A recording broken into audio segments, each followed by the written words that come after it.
vivre Noël. Depuis 3 dimanches, c'est le 3e dimanche qu'on est en train de parler de ce thème de Noël. On a fêté Noël, mais on continue à parler de Noël.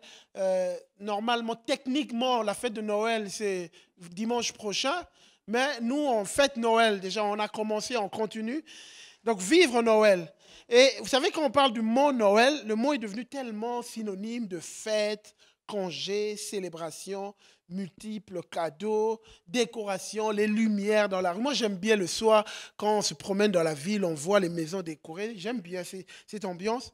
Et du coup, on a l'impression que Noël représente juste ça. Et on oublie un peu de fois le sens de Noël. Vous savez, moi, j'aimerais vous dire que Noël, sans la référence de Jésus-Christ, ça n'a plus de sens. Si Jésus n'est plus le centre de ça, Noël n'a plus de sens.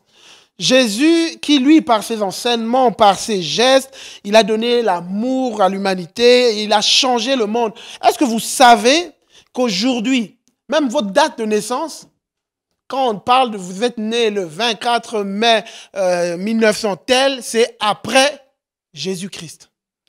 Tout se base, donc notre dictionnaire, notre calendrier, tout ce qui se fait, c'est fait référence à Jésus-Christ. Il est devenu le centre de tout. Même quand on ne veut pas parler de lui, mais aujourd'hui, quand tu te réveilles, tu dis nous sommes le tel, c'est après Jésus-Christ. Même quand partout on se promène, on ne veut plus faire mention de lui, mais il est la référence de tout. L'histoire est divisée en 2, avant et après Jésus-Christ. Les dates, tout est fait sur lui, sur ce qu'il a fait. Même quand on refuse de parler de lui. Donc tous les événements, les dates d'anniversaire, tout, c'est Jésus. Et ce matin, nous voulons parler de Jésus qui est le centre de tout. C'est lui qui est venu et le monde a changé parce que Jésus-Christ est venu. Jésus-Christ est venu. Et on est sur le... Donc on a commencé depuis il y a 2 semaines. Dans le livre de Luc, Luc chapitre 2, à partir du verset 2, il est dit ceci. En ce temps-là, donc c'est ici qu'on est resté, en fait, après les histoires qu'on a vues de Marie qui discutait avec Élisabeth. On a vu comment on a annoncé l'arrivée de Jean-Baptiste, tout ça. Et là, on arrive au chapitre 2. En ces temps-là, parut un édit de César Auguste, ordonnant un recensement de toute la terre. Ce premier recensement eut lieu pendant que Quirinius était gouverneur de Syrie. Tous allaient se faire inscrire chacun dans sa ville.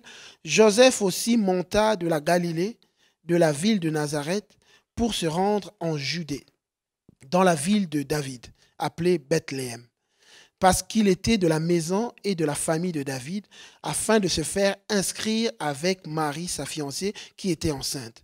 Pendant qu'ils étaient là, le temps où Marie devait accoucher arriva. Elle enfanta son fils premier-né. Il l'emmaillota et le coucha dans une crèche parce qu'il n'y avait pas de place pour eux dans l'hôtellerie. Alors ce matin, moi je vais parler de 2 points. Noël, c'est la grandeur dans la petitesse. Noël, c'est la paix dans la pagaille. Le premier point, Noël, c'est la grandeur dans la petitesse. Ici, il est dit que Joseph et Marie se sont rendus à Bethléem. En fait, juste pour obéir à l'autorité. Il y avait une loi qui était établie, il fallait qu'ils aillent s'inscrire. Donc, ils étaient en train d'obéir juste à la loi, mais ils ne savaient pas qu'ils étaient en train d'accomplir la parole de Dieu. Eux, ils ne savaient pas qu'ils étaient en train d'accomplir ce que Dieu... Et j'aimerais juste dire à quelqu'un que alors que tu obéis à Dieu, alors que tu es soumis à Dieu et que tu fais les choses que tu dois faire, tu ne te rends pas compte que tu es juste en train de marcher dans la voie que Dieu veut que tu marches. Et des fois, on cherche tellement de signes, tellement de choses. Sois juste obéissant et Dieu va te conduire là où il veut. Pourquoi? Parce que vous savez que c'était annoncé que Jésus-Christ devait naître à Bethléem. Michée, chapitre 5, verset 2, il est dit ceci. Et toi, Bethléem, Ephrata, petite entre les milliers de Juda, de toi sortira pour moi celui qui dominera sur Israël et dont l'origine remonte aux temps anciens, au jour de l'éternité. On parle de Jésus-Christ. Il devait arriver à Bethléem. Et Joseph, Joseph, on lui a pas dit qu'il devait aller il n'y a pas eu un ange qui est venu lui dire, va à Bethléem parce que c'est là que ton fils doit naître. Non, lui, il savait juste qu'il était en train d'obéir à une loi qui est sortie. Il fallait qu'il aille s'inscrire et il va, pendant qu'il allait à l'endroit où Jésus-Christ devait naître, Bethléem. Et j'aime bien parce que Bethléem, c'est vraiment très spécial quand tu le vois en lit. Bethléem veut dire la maison de pain. Et ici, il est dit Bethléem, Ephrata. Ephrata veut dire lieu de fruits, lieu d'abondance. Mais quand on entre dans la réalité de Bethléem, ce n'était vraiment pas ça. Il n'était même, c'était un lieu abandonné. D'ailleurs, quand Michée parle de Bethléem, il dit Bethléem Ephrata, petite entre les milliers de Judas. Tu n'es rien, il n'y a rien en toi, il n'y a rien qui attire en toi, mais de toi sortira celui qui doit dominer. Tu n'es rien. Et donc, en fait, Bethléem avait un grand nom, mais il n'était pas ça. C'est comme si pour dire qu'en principe, il devait avoir des grandes choses, mais il n'y en a pas eu. C'était une déception. Et pendant que je lisais ça, moi, quelque chose qui montait dans mon cœur, il peut arriver peut-être qu'on s'attendait à des choses. Tu t'attendais à des choses dans ta vie, tu t'attendais à des choses, et il semble que c'est la déception. Mais Dieu dit, de cet endroit sortira ce qui doit avoir une autorité. De cet endroit de Bethléem, cette ville où on s'attendait à ce que ce soit une ville d'abondance, on s'attendait à ce que ce soit une ville de pain, cet endroit, cette ville qui malgré il a un grand nom, ce village, pas une ville, c'était un village, malgré qu'il a un grand nom, mais il n'est pas connu, les gens ne le connaissent pas ce village, il est comme abandonné, mais de cet endroit, Dieu dit, sortira la grandeur. De l'endroit qui est petit, de cet endroit insignifiant. Bethléem était petit, insignifiant, mais il y avait une promesse. Et ce matin, j'aimerais te dire, peu importe l'endroit où tu te trouves, peu importe, tu as l'impression d'être dans un endroit misérable, insignifiant, mais je te dis qu'il y a une promesse de domination. Il y a une promesse d'autorité. Il y a une promesse d'autorité qui est en Jésus, qui s'applique dans ta vie. Peu importe la petitesse que tu as en toi, peu importe l'endroit où tu te trouves, peu importe Bethléem, Ephrata, où tu es, sache qu'il y a une promesse d'autorité, de domination. La promesse de Michée était une promesse de domination, d'autorité, que de cet endroit qui est petit, sortira celui qui va dominer. Comme Zor l'a dit tout à l'heure, on ne fête plus, c'est le bébé dans la crèche, mais on fête le roi. Ça veut dire Jésus qui est né à Bethléem, un endroit perdu, un endroit misérable, mais aujourd'hui, il domine. Aujourd'hui, au nom de Jésus, tout genou fléchit. Aujourd'hui, au nom de Jésus, on a autorité. C'est en son nom. Et peu importe ce matin, Dieu veut s'adresser à quelqu'un qui a l'impression d'être un endroit, un Bethléem. Un endroit de déception. Un endroit où tu t'attendais à voir des grands fruits, mais il semble que c'est un endroit perdu. Dieu veut te dire, de cet endroit, je suis capable de faire sortir des grandes choses. Bethléem, peut-être tu n'es pas connu. Peut-être que tu n'as pas de titre. Peut-être que tu n'as pas de reconnaissance des gens. Mais Dieu t'annonce l'autorité, la domination. Parole d'espoir, peut-être que tu n'es pas reconnu, peut-être que tu n'as pas une reconnaissance des gens, mais Dieu t'annonce une autorité, une domination. Et ça, vraiment, je sais que je ressentais dans mon cœur, chacun d'entre nous, peu importe, tu n'as pas forcément besoin que les gens te reconnaissent. Tant que tu sais ce que tu transportes en toi, sache qu'il y a quelque chose de grand qui sortira de toi. Sache-le. Noël annonce que de ce qui est petit, sortira quelque chose de grand. C'est ça Noël. Noël annonce ça. De ce qui est petit, sortira quelque chose de grand. Et c'est ça Bethléem en fait. Jésus sort d'un endroit petit, mais il vient avec des grandes choses, il vient avec des bouleversements. Et c'est ça la manière d'agir de Dieu dans tous les temps, et qu'il a agi comme ça, il agira encore aujourd'hui. La Bible dit, et l'apôtre Paul, en parlant de Dieu, il a dit ceci, mais Dieu a choisi les choses folles du monde pour confondre les sages. Dieu a choisi les choses faibles du monde pour confondre les fortes. Et vous savez, quand vous regardez l'histoire de Bethléem, vous voyez en fait, on parle de Joseph quand il est arrivé, on dit pourquoi il était allé à Bethléem, parce qu'il était la lignée de David. Et David est né à Bethléem. Quand vous regardez son histoire, il y avait une période alors que Saül avait désobéi, le prophète Samuel était en train de pleurer pourquoi Saül avait désobéi. Et à un moment, Dieu va lui arriver vers Samuel et va lui dire, écoute, Quand cesseras-tu de pleurer sur Saül? Je l'ai rejeté afin qu'il ne règne plus sur Israël. Remplis ta corne d'huile et va. Je t'enverrai chez Isaïe, Bethléemite, car j'ai vu parmi ses fils celui que je désire pour roi. Et puis lui, il arrive à Bethléem. Et déjà, même quand Dieu lui dit d'y aller, lui, il se dit, mais Seigneur, si j'arrive, Saül va apprendre que je suis allé. Parce qu'à l'époque, quand un prophète s'est déplacé, vu qu'il représentait Dieu, tout le monde était au courant. Il a dit, mais si j'y vais, Dieu lui dit, non, écoute, va offrir un sacrifice. Et puis il arrive, la Bible dit, Samuel fit ce que l'Éternel avait dit, il alla à Bethléem, les anciens de la ville accoururent, effrayés au devant de lui, et dirent, ton arrivée annonce-t-elle quelque chose d'heureux? Vous savez pourquoi les anciens ont eu peur? Parce qu'ils étaient un petit village. Et à l'époque, un prophète représentait presque Dieu. Et puis le voit arriver, c'est comme si on va prendre un petit village au fin fond des Ardennes, et puis vous entendez parler que le roi est venu dans la ville, vous allez vous demander, mais qu'est-ce qui s'est passé? Quoi, le village a une histoire peut-être? Pourquoi le roi est venu? Et c'est ça qui se passe. Ils se demandent, mais pourquoi le prophète est venu? Pourquoi le prophète est venu? Ils ont eu peur, mais qu'est-ce que ça annonce? Pourquoi le prophète vient? Parce qu'on n'a pas l'habitude que des grands hommes viennent nous visiter. C'est comme si un jour, dans votre travail, vous voyez, alors que vous êtes en train de travailler simplement, vous voyez le CEO qui vient à votre desk pour vous parler. Vous allez vous demander, mais qu'est-ce qui se passe? Qu'est-ce que j'ai fait? Mais qu'est-ce qui se passe? Mais qu'est-ce que j'ai fait? Vous attendrez au pire. Parce que vous vous direz, mais pourquoi moi, il vient vers moi? En fait, Noël, c'est ça. Noël, Bethléem, c'est ça en fait. La ville est tellement, le village est tellement petit, mais le prophète, qu'est-ce qu'il vient faire? Qu'est-ce qu'il vient nous annoncer? Mais qu'est-ce qui va se passer? Et puis là, le prophète arrive, il demande à une famille de venir sacrifier avec eux, et au milieu de cette famille, il choisit le plus petit, que même le père n'y avait même pas pensé. En plus, quand tu lis l'histoire, on sanctifie tout le monde parce qu'il va avoir sacrifice, mais on oublie un petit qui était là, le tout petit qui faisait garder les moutons, parce qu'il y avait le prophète qui était le grand prophète qui était là. Le petit, ça ne sert à rien qu'il vienne. Et puis, paf, le prophète se tient debout, il se rend compte qu'aucun des enfants n'était choisi, il y avait juste le petit qu'on avait oublié. Et c'est lui qui va être choisi. Et c'est lui qui va devenir roi. Au milieu de la petitesse, Dieu prend le petit, celui qui n'était rien, et en fait le roi le plus important d'Israël. Et David est devenu le roi le plus connu d'Israël. Il est parti de Bethléem.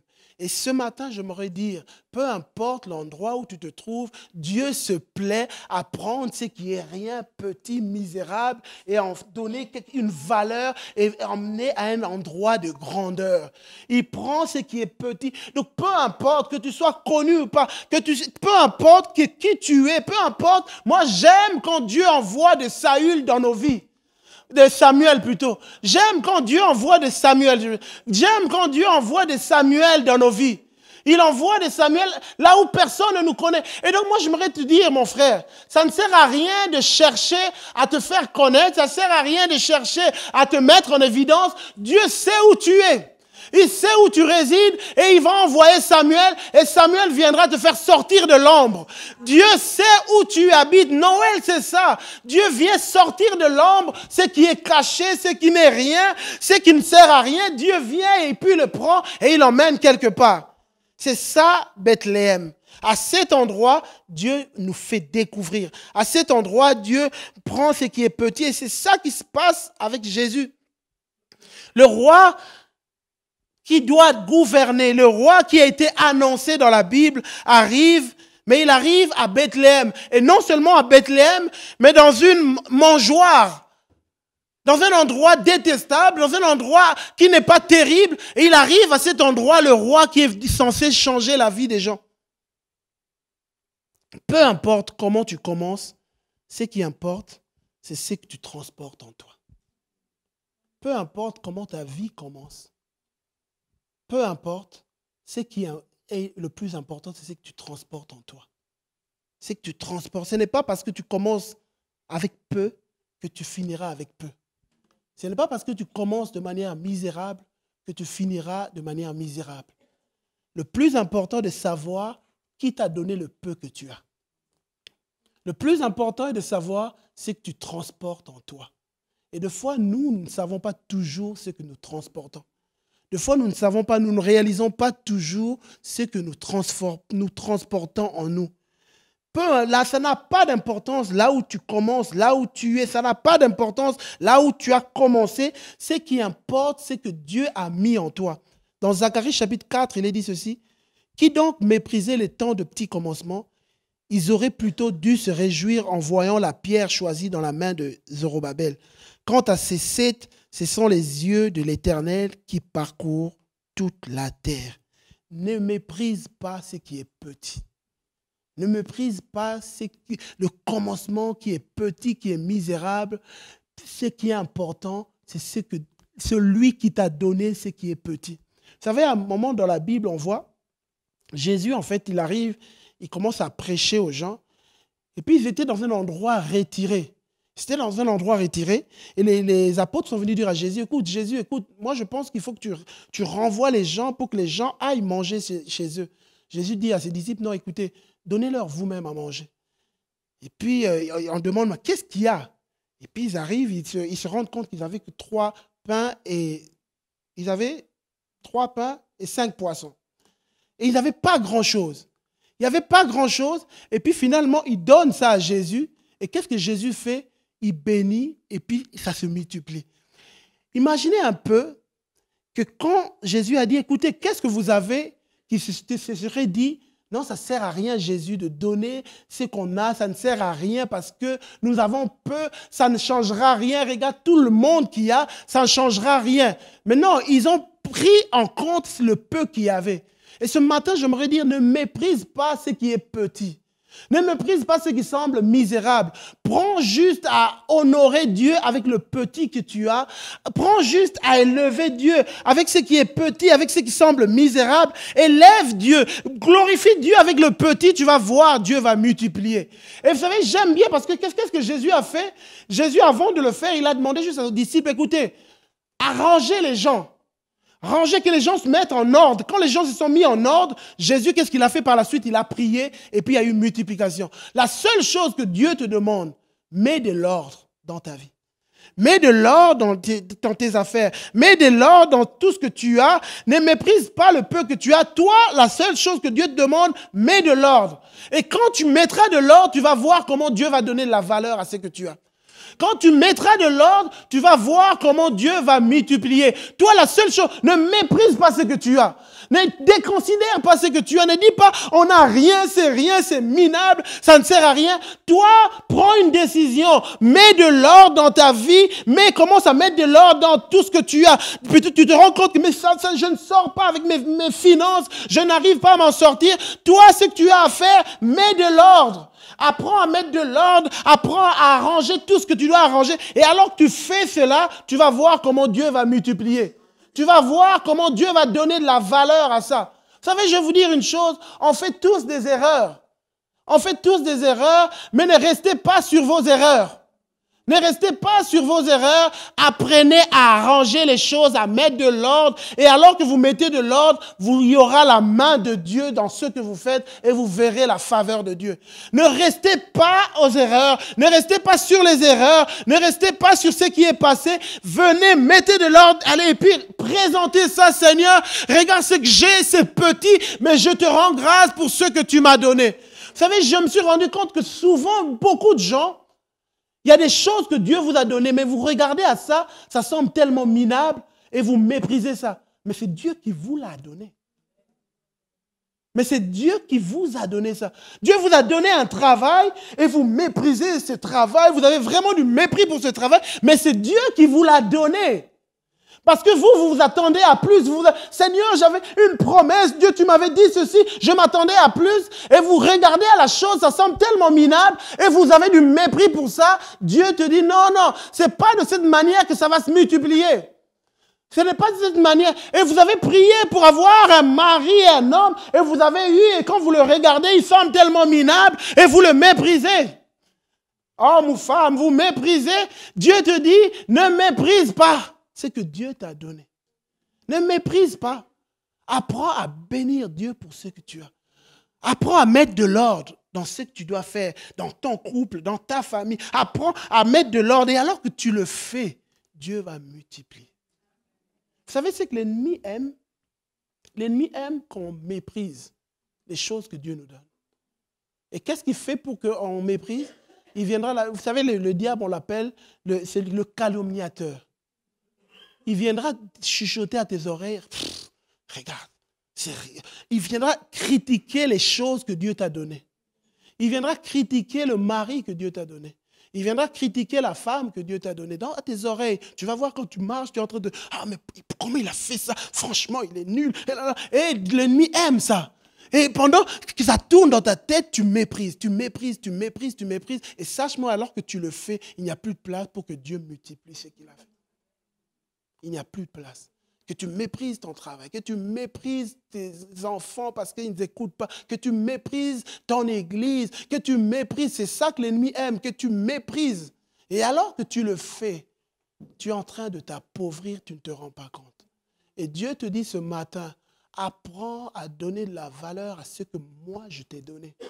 Ce que moi je t'ai donné. Et moi j'aime parce que je découvre Dieu quand tu lis les histoires de Noël. Pourquoi Dieu a choisi que le le grand roi naisse dans les tables, pour qu'il naisse à un endroit petit? Pourquoi?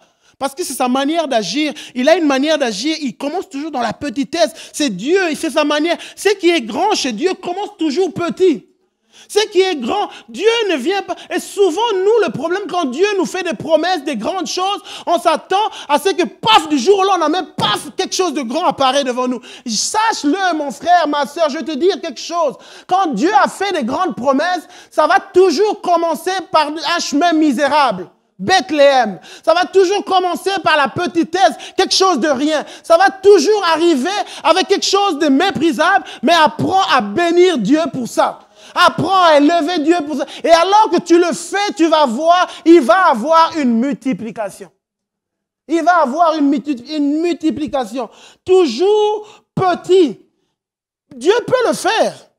Dieu pouvait le faire, que Jésus devienne directement en arrivant, c'est le grand roi qui arrive. Il pouvait le faire, mais il veut commencer par petit pour que les gens apprennent à le reconnaître. Pour que les gens apprennent à le reconnaître, que les gens aient plus de sensibilité. Combien de fois on ne reconnaît pas la main de Dieu? Combien de fois?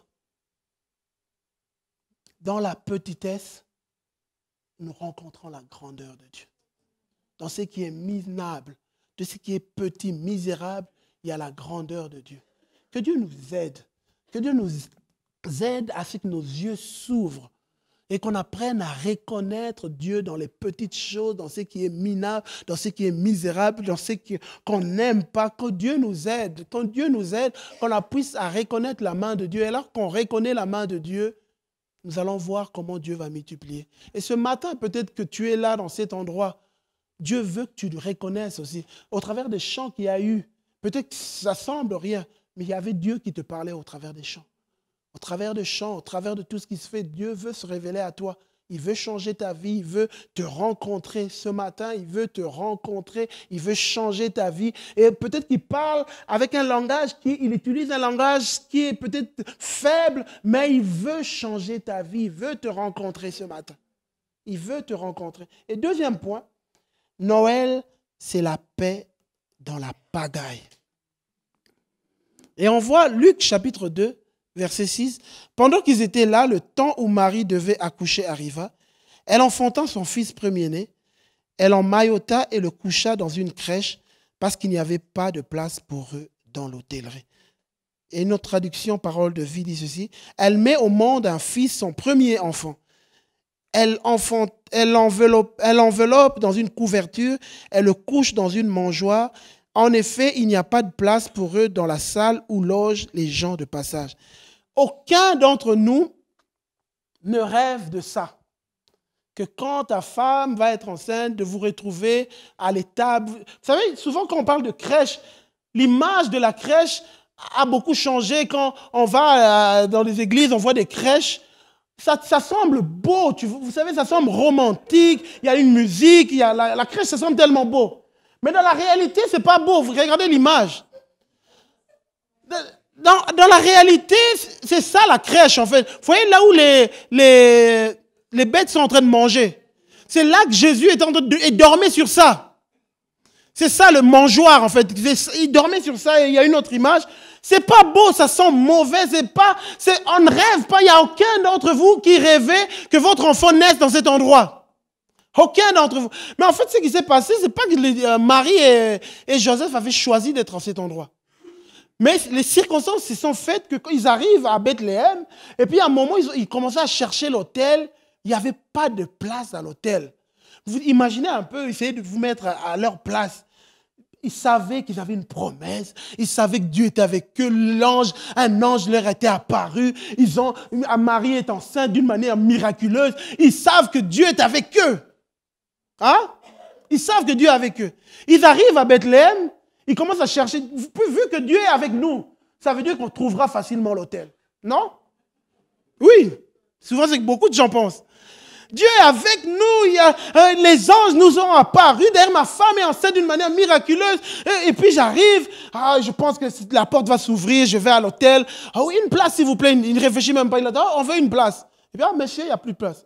Non, je pense que Dieu a prévu pour nous quelque chose encore de plus grand. Ici, on part, Marie vient, et puis il va dans l'autre hôtel, le plus grand, il entre, une place s'il vous plaît. Non, il n'y a plus de place, non. 2, 3 hôtels là maintenant. Au début, j'étais enthousiaste. Et puis là, ça commence à devenir la tristesse qui commence à entrer. Puis Joseph voit sa femme qui commence vraiment à marcher difficilement. Là, il commence à douter. Mais vraiment, je ne comprends pas. Le Seigneur m'avait dit vraiment, mais il semble qu'il était avec nous, mais je ne comprends pas. Mais qu'est-ce qui se passe? Mais je ne comprends pas. Mais pourquoi il n'y a plus de place? Mais Dieu nous a abandonnés. Mais qu'est-ce qui se passe? Qu'est-ce qui se passe? Et on ne comprend plus. Qu'est-ce qui se passe? Et j'aimerais dire à quelqu'un ici, la mangeoire, ce n'est pas un lieu d'abandon. Ce n'est pas parce que tu te retrouves à la mangeoire que Dieu t'a abandonné. Ses promesses restent. Ses promesses restent. Il semble que les choses commencent à devenir dures, mais je ne comprends pas. Il semble que Dieu était avec moi. Il fallait que les portes s'ouvrent parce que Dieu est là. Mais comment je me retrouve à cet endroit, mangeoire? Comment un enfant peut naître dans cet endroit qui sent mauvais? Si Dieu est avec nous, pourquoi? J'aimerais dire à quelqu'un, ne regarde pas toujours les circonstances pour dire, ce ne sont pas les circonstances qui doivent déterminer si Dieu est avec toi ou pas. Souvent, il y a des gens qui aiment regarder les signes parce que les circonstances sont négatives. Ça veut dire que Dieu n'est pas là. Non, ne nous laissons pas tromper par ça. C'est le témoignage que Dieu a mis en nous qui détermine si Dieu est avec nous ou pas. Ça n'a rien à voir avec ce qui se passe autour de nous.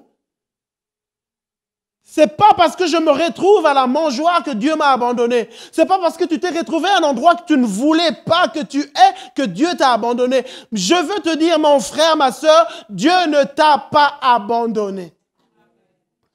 Sa promesse reste toujours. Sa promesse, elle est toujours là. Alors, ne déprime pas parce que je pense que Marie, à cet endroit, peut-être que...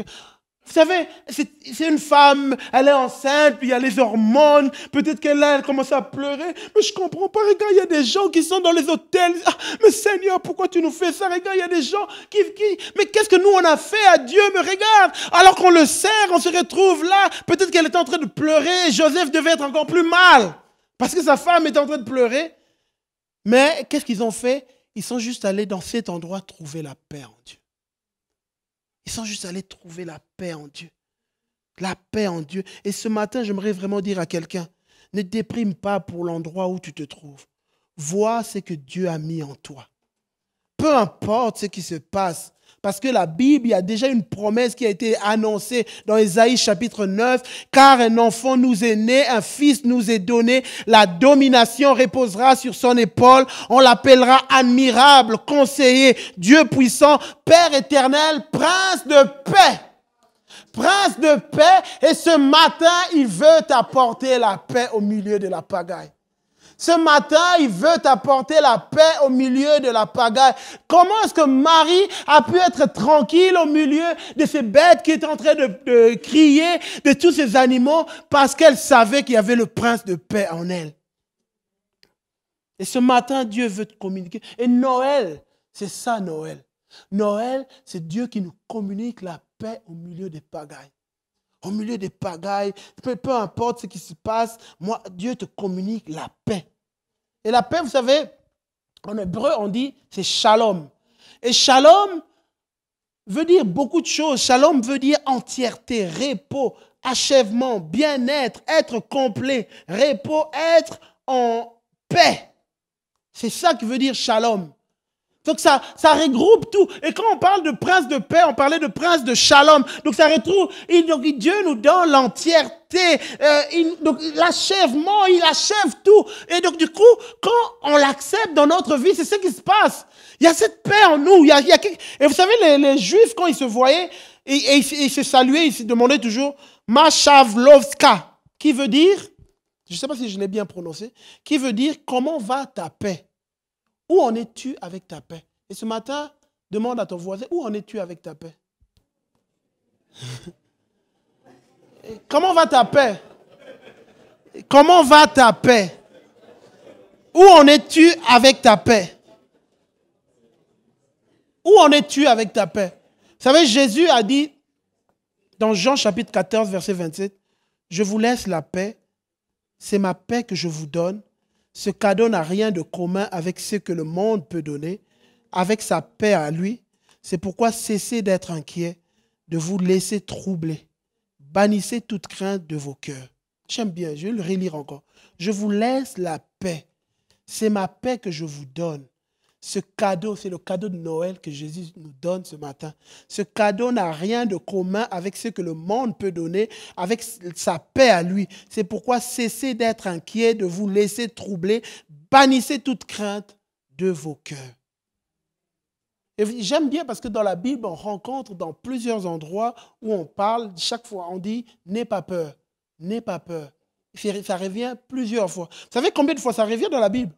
365 fois dans la Bible. Donc ça veut dire, pour 365 jours dans l'année, chaque jour, on a un « n'aie pas peur ». N'aie pas peur. Et la même manière, donc Dieu veut nous dire chaque jour, n'aie pas peur. N'aie pas peur, sois sans crainte, entre dans ma paix. Sois dans la paix, n'aie pas peur. Et j'aime bien, il y a une histoire en fait que j'ai lue ce week-end qui m'a vraiment fait du bien. Une histoire dans le livre de 2 Rois, chapitre 4. Une femme, en fait, le prophète Élisée est venu lui dire, écoute, tu vas avoir un enfant. Et puis elle a eu un enfant. Et la Bible dit, l'enfant grandit. Et un jour qu'il était allé trouver son père, donc l'enfant allait jouer avec son père vers les moissonneurs, il dit à son père, ma tête, ma tête. Le père dit à son serviteur, porte-le à sa mère. Le serviteur l'emporta et l'emmena à sa mère. L'enfant resta sur les genoux de sa mère jusqu'à midi, puis il mourut. Wow. Elle monta, le coucha sur le lit de l'homme de Dieu, parce qu'elle avait en fait dans sa maison, elle avait fait une chambre, elle avait prévu une chambre pour Élisée. Là, et donc elle est montée avec l'enfant, elle a mis l'enfant sur le lit de l'homme de Dieu, ferma la porte sur lui et sortit. Alors, j'aimerais juste faire remarquer quelque chose. À l'époque, l'homme de Dieu représentait un peu Dieu. Représentait Dieu. C'était Dieu parlait au travers de l'homme de Dieu. Donc, et eux, à l'époque, il n'y avait pas la relation qu'ils ont, que nous avons aujourd'hui avec Dieu, que nous pouvons nous adresser directement à Dieu. Ils passaient par les hommes de Dieu. Alors, elle sortit. Elle appela son mari et dit, envoie-moi, je te prie, un de tes serviteurs et une des ânesses. Je veux aller en hâte vers l'homme de Dieu. Je reviendrai. Et il dit, pourquoi veux-tu aller aujourd'hui vers lui? Ce n'est ni nouvelle lune, ni sabbat. Elle répondit, tout va bien. Waouh! Moi, cette femme m'impressionne. Elle m'impressionne. Je me sens vraiment petit devant elle. Il y a une situation dramatique qui tombe dans la famille. L'enfant est mort. La seule chose qu'elle trouve à dire à son mari, tout va bien. Est-ce que nous sommes comme ça? Tout va bien. Ne t'inquiète pas, chérie, tout va bien. La seule chose, elle ne dit rien à son mari. Elle va s'adresser à l'homme de Dieu. Et comme je l'ai dit, l'homme de Dieu représente Dieu. Et de la même manière, et moi quand je lisais ça, Dieu me dit, écoute, c'est quoi ta première réaction quand les choses se passent mal? Dès que les choses se passent mal, on appelle, mais ça va. Ah, dès que les choses se passent mal, là, ceci, dès que les choses se passent mal, quelle est ta première réaction quand les choses tournent mal? Cette femme, sa première réaction, c'est même pas de dire à son mari, ici le mari, moi je le représenterai, c'est les hommes. Et l'homme de Dieu, je le représenterai, c'est Dieu. Ta première réaction, c'est d'aller trouver Dieu ou d'aller trouver les hommes quand les choses tournent mal. Quand les choses tournent mal, ta première réaction est de chercher Zor pour lui parler ou ta première réaction, c'est d'abord voir Dieu. Quand les choses tournent mal, quelle est ta première réaction? Quelle est ta première réaction? Et j'aimerais dire, parce que la paix, tu ne la trouveras pas, la paix auprès des hommes. C'est auprès de Dieu que tu trouveras la paix. Et la femme, elle répond juste, tout va bien. Tant que j'ai pas, il faut d'abord que je voie l'homme de Dieu. Quel calme! Et puis, elle décide d'aller. Elle partit donc, s'est rendue vers l'homme de Dieu sur la montagne du Carmel. L'homme de Dieu, l'ayant aperçu de loin, dit à Géasi, son serviteur, « Voici cette Sunamite. Maintenant, cours donc à sa rencontre. Dis-lui, te portes-tu bien? Ton mari et ton enfant se portent-ils bien? » Elle répondit, « Bien. » Et ici, le prophète envoie son serviteur. Le serviteur, j'ai dit, le mari, il représente les hommes. Et ici, le serviteur, je dirais qu'il représente les pasteurs. Et l'homme de Dieu représente Dieu. Donc, le prophète dit, voilà, il dit à son serviteur, va demander à la femme si tout va bien. Et la femme, quand le serviteur de Dieu vient le parler, donc c'est comme si Zor venait vers vous, je le respecte avec beaucoup de respect, je lui dis, Zor me demande, mais comment ça va? Je lui dis, Zor, ça va bien. Et puis, il faut d'abord que je cherche Dieu. D'abord que je cherche Dieu. Et c'est ça qui se passe. La femme, le serviteur vient le trouver, elle lui répond avec beaucoup de respect, elle ne le méprise pas, elle lui dit juste, je vais bien. Mais elle avait besoin d'abord de parler à Dieu.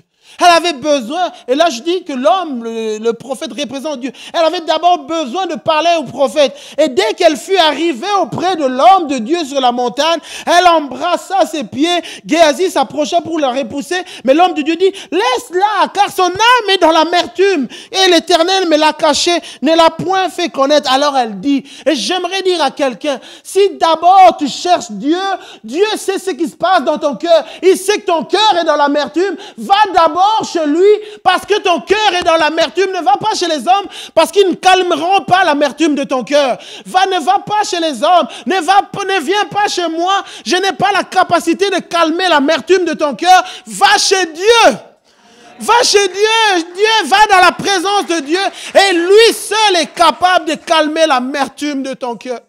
Nous avons le droit d'avoir l'amertume dans nos cœurs parce que les choses se sont mal passées, parce qu'il y a quelque chose qui est mort là dans la maison. On a laissé la chose, elle est morte. Nous l'avons laissée. J'ai l'amertume dans mon cœur et je veux d'abord aller trouver la réponse dans la présence de Dieu. Et ce matin, je veux te dire, mon frère, aucun homme ici ne pourra te donner le calme dont tu as besoin. Il n'y a que dans la présence de Dieu que tu trouveras le calme dont tu as besoin. Et quand tu l'auras trouvé, moi je crois en la prière collective. Je ne suis pas en train de mépriser la prière collective. Je crois en la prière collective et on encourage la prière collective. Mais la paix, c'est parce que quand nous prions ensemble, mais nous allons chez lui qui seul est capable de nous donner la paix. Aucun homme n'a la capacité de te donner la paix. Aucun, je n'ai pas la capacité d'enlever l'amertume dans ton cœur. Zor n'a pas la capacité. Nous n'avons pas la capacité. Et c'est ça que la femme a fait. C'est ça que la femme a fait. Elle est allée vers Dieu. Elle est allée, parce que l'homme de Dieu représentait Dieu. Elle est allée. Et là, j'aime. Et quand elle s'est exprimée, à un moment, vous lisez dans la Bible, Élisée dit à Géasi, Saint-Terrain, Élisée veut envoyer son serviteur, il dit, Saint-Terrain, prends mon bâton dans ta main, pars. Si tu rencontres quelqu'un, ne le salue pas. Si quelqu'un te salue, ne lui réponds pas. Tu mettras mon bâton sur le visage de l'enfant. Et j'aime écouter la réaction de la femme. La mère de l'enfant dit non. Éternel est vivant, ton âme est vivante, je ne quitterai point. Et il se leva, le suivit. Donc là, le prophète dit, écoute, mon serviteur va aller et il va s'occuper de l'enfant. Et la femme dit non, je ne sortirai pas de cet endroit sans toi. Je ne sortirai pas, je ne veux pas que ton serviteur aille, je veux que ce soit toi-même qui aille. Et ça, j'aime. Ça, c'est des hommes et des femmes qui vont dans la présence de Dieu. Ils disent, Seigneur, ma situation est trop grave. Il faut que toi-même que tu agisses. Je veux que Dieu agisse. Je ne sortirai. Moi, je vais vous dire, il y a ce qui monte dans mon cœur. Il y a un appel de Dieu. Moi, je le sens. Il y a un appel de Dieu. Que des hommes et des femmes prennent un temps d'arrêt et cherchent Dieu. Que des couples, si vous avez des enfants, disent, voilà, telle tante va garder nos enfants, nous allons prendre un temps en couple, on va chercher Dieu. On va chercher Dieu il faut que quelque chose se passe. Il faut que la situation morte se ressuscite. Il faut que des hommes et des femmes, décident, je vais chercher Dieu, on va prendre, je veux que Dieu lui-même entre dans l'affaire et agisse. Je veux que Dieu lui-même se lève. Et j'aime parce que cette femme a fait mouvoir l'homme de Dieu. Il a fait bouger l'homme de Dieu. L'homme de Dieu a décidé de se lever et d'aller venir agir. Et de la même manière que nous devons être de ceux qui font mouvoir Dieu, qui le font déplacer pour venir lui-même intervenir dans notre situation. Moi, je le sens vraiment, plus que jamais. Il est temps de chercher vraiment Dieu. Vous savez, on peut perdre du temps à se critiquer, on peut perdre du temps à se blâmer, on peut perdre du temps. Et pendant qu'on perd du temps à se blâmer, à se faire du tort, à s'en vouloir, l'ennemi gagne. L'ennemi gagne. Mais si on prend des décisions de chercher Dieu. Dans le couple, on n'est pas là, on s'est divisé. Dans l'église, on n'est pas là à se diviser, à se blâmer. Mais on dit, non, on va chercher Dieu. Moi, je pense qu'on va faire mouvoir la main de Dieu. Je pense il y a quelque chose qui va se passer. Vous savez, moi, j'aimerais vraiment vous dire qu'on a tous des choses à améliorer, on a tous des choses que Dieu doit changer dans nos vies. Mais nous devons prendre une décision que Dieu fasse quelque chose. Nous devons prendre une décision, il faut que je cherche Dieu. Il faut que je le cherche. Et ce n'est que quand Dieu décide de se lever que nos cœurs peuvent retrouver la paix. Ce matin, j'aimerais vraiment dire à chacun d'entre nous, tant qu'il n'y a pas de paix, cherche Dieu. Tu ne le trouveras pas auprès des hommes. Tant qu'il y a une situation qui te dérange, cherche Dieu. C'est dans la présence de Dieu que tu vas trouver la paix. Et la Sunamite, elle nous enseigne que la paix ne se trouve pas dans les hommes, elle ne se trouve pas dans les pasteurs, elle se trouve que dans la présence de Dieu. Voilà pourquoi l'apôtre Paul, en écrivant aux Philippiens, dira ceci, ne vous inquiétez de rien, mais en toute chose, faites connaître vos besoins à Dieu par des prières, des supplications, avec des actions de grâce, et la paix de Dieu qui surpasse toute intelligence gardera vos cœurs et vos pensées en Jésus-Christ. Gardera vos cœurs. Ça veut dire que les inquiétudes nous font détacher de Dieu. Mais la paix de Dieu nous garde dans la présence de Dieu, nous fait continuer dans la présence de Dieu. Vous savez, j'ai écouté l'histoire d'un homme, David Wilkerson. David Wilkerson, en fait, c'est un pasteur, j'ai mis sa photo, c'est un pasteur qui est aux États-Unis, qui est un pasteur qui est déjà décédé. En fait, il avait démarré son ministère vraiment il y a très longtemps, au milieu il a créé un groupe, Teen Challenge, et vraiment il a fait des grandes choses au travers. Dieu l'a utilisé. Et puis à un moment, Dieu l'a appelé de commencer une église à New York. Il a démarré l'église, et puis l'église, alors qu'ils avaient démarré, Dieu leur avait promis, écoute, je vous donnerai une salle où vous serez surpris de voir ce que je vais faire pour vous. Et Dieu leur a donné une salle en plein centre de New York, à Manhattan, à Times Square, là où les choses vraiment, l'immobilier coûte cher. Dieu leur a donné une salle pour que l'église ait l'impact dans le centre même de New York. Et ils démarrent l'église est en train de grandir, ils ont de l'impact, ils nourrissent les pauvres, vraiment ils ont de l'impact, ils aiment les gens, il y a des gens qui se convertissent, des vies sont changées. Et puis il y a une période, il y avait une grosse entreprise immobilière qui était en train de racheter des bâtiments dans le coin, et vraiment la boîte était tellement grande qu'elle avait racheté tous les bâtiments qui étaient autour d'eux, et il ne restait que chez eux à racheter. Et la société immobilière était tellement puissante qu'elle a su convaincre tout le monde. Et eux, ils sont allés en justice avec des avocats. Malgré ça, ils ont perdu. Ils ont perdu. Et puis un jour, alors qu'ils étaient là en réunion, Les avocats lui disaient, non, écoute, il est réuni avec des avocats. Les avocats lui disaient, écoutez, je pense qu'on a perdu. Ça ne sert à rien qu'on continue. On va perdre le bâtiment, ça ne sert à rien. Et lui, il se disait, mais ce n'est pas possible. Ça ne peut pas finir comme ça. Dieu m'avait dit, ça ne peut pas finir comme ça. Et les avocats lui disent, non, non, non, on n'y peut rien. C'est comme ça. Et puis, il leur a dit, écoutez, bon, ça va. On arrête de discuter. Je vais voir un autre avocat. Mais les avocats lui ont dit, mais écoutez, les plus grands avocats sont réunis ici. Non, non, non. Je vais voir un autre avocat. Je vais voir un autre avocat. Il a pris un temps de recherche. Il a cherché, il s'est enfermé, il a cherché l'avocat céleste. L'avocat lui a parlé. Savez-vous ce que l'avocat lui a dit? Tant que tu vivras, tant que cette église vivra, aucune pierre de cette assemblée ne sera ôtée. Rien ne sera pris. Rien. Et puis il est revenu, il a dit à ses collègues pasteurs, Dieu m'a dit que restons calmes, arrêtons de faire quoi que ce soit, on ne prendra rien. Ils n'ont rien fait, ils n'ont pas cherché à aller voir les avocats. Quelques mois après, il y a eu la crise immobilière aux États-Unis. La grosse société a fait faillite et ils ne pouvaient plus rien acheter. L'assemblée est restée à eux et David Wilkerson est décédé. L'assemblée reste toujours là parce que l'église appartient à Jésus-Christ. Alléluia! Alléluia! Quand on va dans sa présence, on écoute ce que lui nous dit par rapport, peu importe ce qui se passe. Il semble qu'ils sont plus puissants que nous. Il semble on n'y arrivera pas, mais lui, qu'est-ce qu'il a dit, lui? Qu'est-ce que lui, il a dit? Peut-être que toi, tu as écouté les informations, tout ce qu'eux, ils ont dit, mais qu'est-ce que lui a dit? Qu'est-ce que lui dit? Et c'est ça qui est important. Et j'aimerais dire ce matin, et voilà pourquoi l'apôtre Paul dira aux Philippiens, que tout ce qui est vrai soit l'objet de nos pensées. Peu importe ce que les gens disent, peu importe ce que les gens pensent, nous voulons ce que Dieu dit. Et c'est ça qui fait la différence. C'est ça ce que la parole de Dieu dit, la vérité de Dieu. Amen. On va juste prendre un temps, on va se courber dans la présence de Dieu. Alors que les musiciens vont se rapprocher et chanter ces chants. Quand j'ai besoin d'amour, Dieu est là.